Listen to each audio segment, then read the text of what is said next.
Olá, eu sou Edinaldo Lopes e este é meu canal no YouTube. Hoje eu vou falar sobre a seletividade dos cristãos atuais em relação a trechos da Bíblia. Primeiramente, eu gostaria de dizer que você seleciona os trechos da Bíblia de acordo com a conveniência para converter as pessoas. E eu vou citar alguns trechos de alguns textos que eu li para fazer esse vídeo e vou deixá-los na descrição para vocês lerem. Vou começar pelos trechos violentos. Vou citar alguns. Depois que o povo começou a prostituir com as filhas dos moabitas, Deus diz para Moisés: Toma todos os cabeças do povo e enforca-os ao Senhor diante do sol. Isto satisfará. Números 25, 1 e 5. Agora vamos para Deuteronômio 7, 2. Deus ensina aos israelitas para matar, sem clemência, todos os habitantes estranhos das terras que eles conquistam. Agora, Deuteronômio 12:30. Mate aqueles de outras fés. Deuteronômio 17, do 2 ao 7. Mate todo mundo que tem convicções religiosas diferentes da sua. Deuteronômio 21, 18 ao 21. Se você tiver um filho teimoso e rebelde, então você e os outros homens de seu bairro o apedrejarão até que ele morra.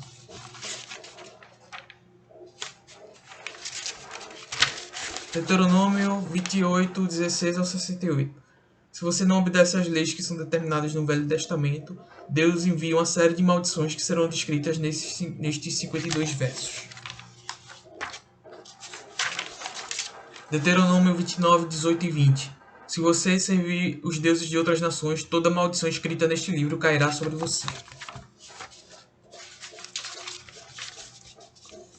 Josué 6, 21.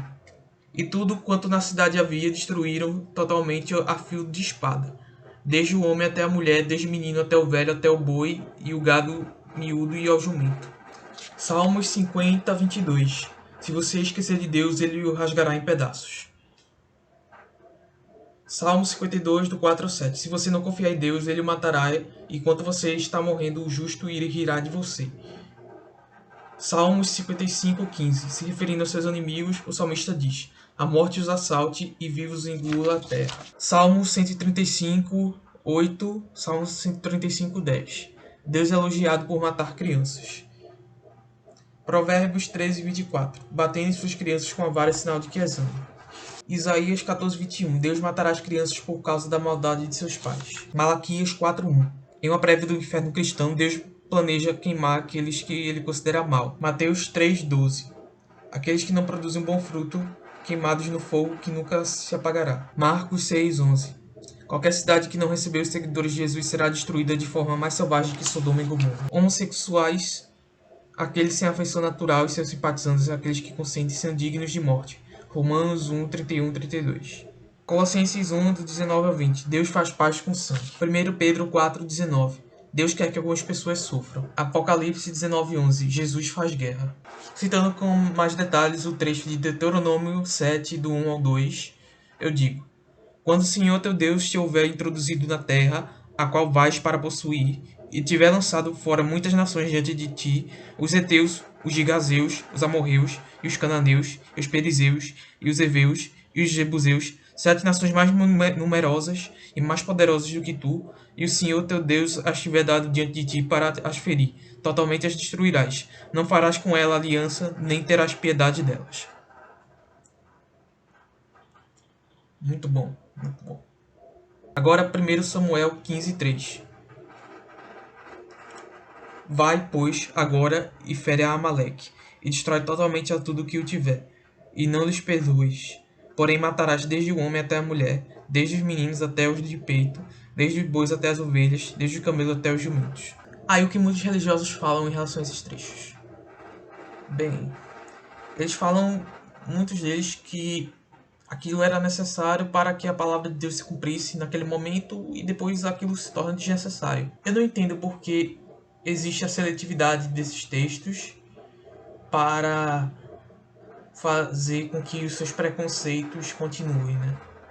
Porque a maioria dos cristãos não acredita que a Terra é plana, que a Terra é o centro do universo, que o que muitos religiosos falam quando são postos esses trechos da Bíblia. Eles dizem que aquilo era necessário para aquele tempo e depois não era mais necessário, porque a revelação de Deus era daquele tempo mesmo, era necessário ter aquela violência naquele tempo para depois fosse divulgado com mais pacifismo essa religião. Eu acho que é mais uma questão de seletividade mesmo. Tipo, esse trecho não faz sentido, matar feiticeiras, escravizar. Por exemplo, dizer que a Terra é plana, a Terra é o centro do universo, baseado nos trechos da Bíblia. Então eles descartam e fazem uma teologia em cima disso, né? Porém, existe muito comumente nas igrejas, principalmente evangélicas, a crença no criacionismo, a crença de que o Big Bang não existiu, de que homossexualidade é pecado, a transexualidade é pecado, ser prostituta também é pecado, ser ateu é pecado. Existem muitos pecados que acabam sendo selecionados e que não fazem sentido continuar com isso. Eu não estou dizendo para as pessoas deixarem de serem cristãs, porque tem muita coisa boa na Bíblia que dá para ser seguida. Porém, é impossível não selecionar os trechos que fazem mais sentido para os dias atuais, que indiquem mais justiça, mais igualdade, uma mudança no sistema para que ocorra o fim das opressões. E tudo isso pode ser seguido baseado na Bíblia, mas não necessariamente na Bíblia. Por exemplo, na Bíblia diz em Mateus 26:52: Disse-lhe Jesus: Guarde a espada, pois todos os que empunham a espada pela espada morrerão. Provérbios 16:29: O violento recruta seu próximo e leva ao caminho ruim. Provérbios 13:2: Do fruto de sua boca os homens desfrutarão de coisas boas, mas o que os infiéis desejam é violência. Miqueias 7:2: Os piedosos desapareceram do país, não há um justo sequer. Todos estão à espreita para derramar sangue. Cada um caça seu irmão com uma armadilha. Provérbios 3:31: Não tenha inveja de quem é violento, nem adote nenhum de seus procedimentos. Provérbios 31:8 e 9: Erga a voz em favor dos que não podem defender-se. Seja defensor de todos os desamparados. Erga a voz e julgue com a justiça. Defenda os direitos dos pobres e dos necessitados. Mateus 5:9: Bem-aventurados pacificadores, pois serão chamados filhos de Deus. Provérbios 18:10: O nome do Senhor é uma torre forte, os justos correm para ela e estão seguros. Romanos 12:18: Façam todo o possível para viver em paz com todos. Isaías 1:17: Aprendam a fazer o bem, busquem a justiça, acabem com a opressão, lutem pelos direitos do órfão, defendam a causa da viúva. Salmo 27. Mateus 5:44: Mas eu digo: amem os seus inimigos e orem por aqueles que os perseguem. Lucas 6:27 diz a mesma coisa: Mas eu digo a vocês que estão me ouvindo: amem os seus inimigos, façam bem aos que os odeiam. Eu me lembro de ter citado esses dois links com esses dois textos para um colega presbiteriano. Ele disse que não cabia a seletividade da Bíblia para justificar pacifismo, para fazer bem aos pobres, para fazer justiça, espalhar a paz, que isso não gerava salvação. É um tipo de sacrifício que Deus não se importa, porque só a fé salva, só os justos serão salvos e viverão de fé. Ou seja, o mais importante é impor o cristianismo, converter os gentios e manter os fiéis. Para mim é uma deturpação muito forte do sentido original dos evangelhos, que fala de perdão, tolerância, respeito, amar seus inimigos, não julgar, não agir com violência. E é provável que se Jesus voltasse para essas pessoas, eles não reconheceriam esses fiéis e o crucificariam de novo ou permitiriam que ele fosse crucificado de novo. Isso é mais uma prova de que ser ateu não é sinônimo de imoralidade e libertinagem, como muitos deles costumam falar. Aí fica a dúvida, os textos que falam de justiça, será que funcionam? Será que são eficazes? Ou será que as pessoas selecionam os pontos que lhe convém e tentam doutrinar as pessoas para que esses pontos que você selecionou se legitimem e tornem você uma pessoa especial que merece derrotar os outros? É isso. E mesmo que haja punição para aqueles que não seguem os direitos humanos, será que ela é eficaz? Eu tenho visto que não. As pessoas não se sentem intimidadas com declarações de tolerância, justiça, democracia, liberdade de expressão. Nada disso elas se importam. O que já refuta praticamente toda a Bíblia, né? Em relação à necessidade de punir, de castigar, de usar a violência para fazer com que as pessoas sejam temerosas. Isso não funciona. Dificilmente funcionou em algum lugar do mundo. Para você ter uma ideia da seletividade que eles fazem do texto bíblico, eu citarei Apocalipse 22, versículo 8. Mas quanto aos tímidos, e aos incrédulos, e aos abomináveis, e aos homicidas, e aos que prostituem, e aos feiticeiros, e aos idólatras, e a todos os mentirosos, a sua parte será no lago que arde com fogo e enxofre, o que é a segunda morte. Aí é que tá. Eles selecionam os tímidos, os incrédulos, os abomináveis, os que se prostituem, os feiticeiros, os idólatras, e dizem que eles vão para o inferno,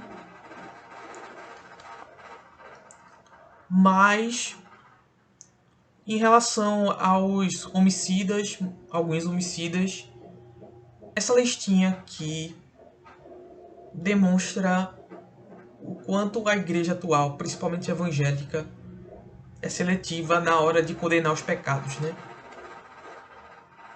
Condena os incrédulos, principalmente, os que se prostituem, os feiticeiros e os idólatras, mas não da mesma forma como condena os mentirosos ao inferno, ao pecado. É incrível isso. Em relação a Coríntios 6:10 é a mesma coisa. Costumam serem seletivos ao condenarem, discriminarem, promoverem ou distanciarem pessoas das suas instâncias. O foco está quase sempre nos efeminados. Olha o que diz o texto. Não erreis nem os devassos, nem os idólatras, nem os adúlteros, nem os efeminados, nem os sodomitas, nem os ladrões, nem os avarentos, nem os bêbados, nem os maldizentes, nem os roubadores herdarão o reino de Deus. Mas parece que, para os evangélicos principalmente, não vale adultério, não vale os pastores que roubam dízimo e ficam milionários, bilionários. Aos avarentos também não vale. Nem as pessoas que falam mal dos outros. Aí muitos evangélicos só vivem falando mal dos outros. Mas em relação a os mentirosos, a Bíblia, se tiver em mãos inapropriadas e for incentivada a doutrinação de crianças baseada nos textos violentos, é muito perigosa. Talvez até mais perigosa que o Alcorão. A Bíblia, em mãos inapropriadas e aliada à doutrinação de crianças, é bastante perigosa. Especialmente em contextos de dominação imperialista, em contextos de pobreza, em contextos de desigualdade social e de ameaça de outras religiões como o islamismo, mais porque é uma religião diferente do que de fato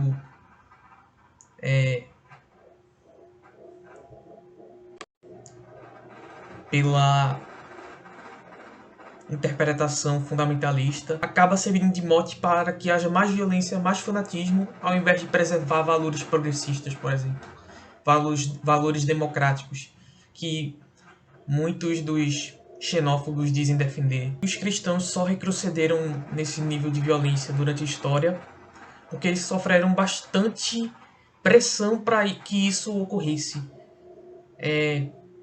Houve muito incentivo à educação humanista para que as pessoas pensassem racionalmente. Houve muita discussão em relação a isso para que houvesse liberdade de consciência. E isso tem que ser mantido, né? Não é algo que ficou estático. é algo que a gente tem que fazer pressão constantemente para que o mundo não se digladie e haja recrudescimento de direitos extremo, até mesmo em países secularizados. E para terminar, eu citarei Atos 2:44. Todos os que criam estavam unidos e tinham tudo em comum. 45. Vendiam suas propriedades e bens e dividiam o produto entre todos, segundo a necessidade de cada um. 46. Diariamente, continuavam a reunir-se no pátio do templo. Partiam pão em suas casas e juntos participavam das refeições, com alegria e sinceridade de coração. Agora, citarei Atos 4:34. Não havia uma só pessoa necessitada entre eles, pois os que possuíam terras ou casas as vendiam, traziam dinheiro da venda e os depositavam aos pés dos apóstolos, que por sua vez repartiam conforme a necessidade de cada um. E muitas vezes os religiosos dizem que esse texto não era antissistêmico. Era da vontade de algumas pessoas com propriedade vender seus bens e dar aos apóstolos, e os apóstolos partilharem as pessoas mais necessitadas para que todos suprissem suas necessidades individuais. Aí eu me pergunto, para que serve o cristianismo? Para que serve congregar com os outros que pensam igual a você? Por que viver numa bolha, ao invés de viver com pessoas mais sensatas, mais tolerantes, mais racionais? Por que não? Enfim, é isso. Se inscreva no canal, curta o vídeo e compartilhe. Tchau!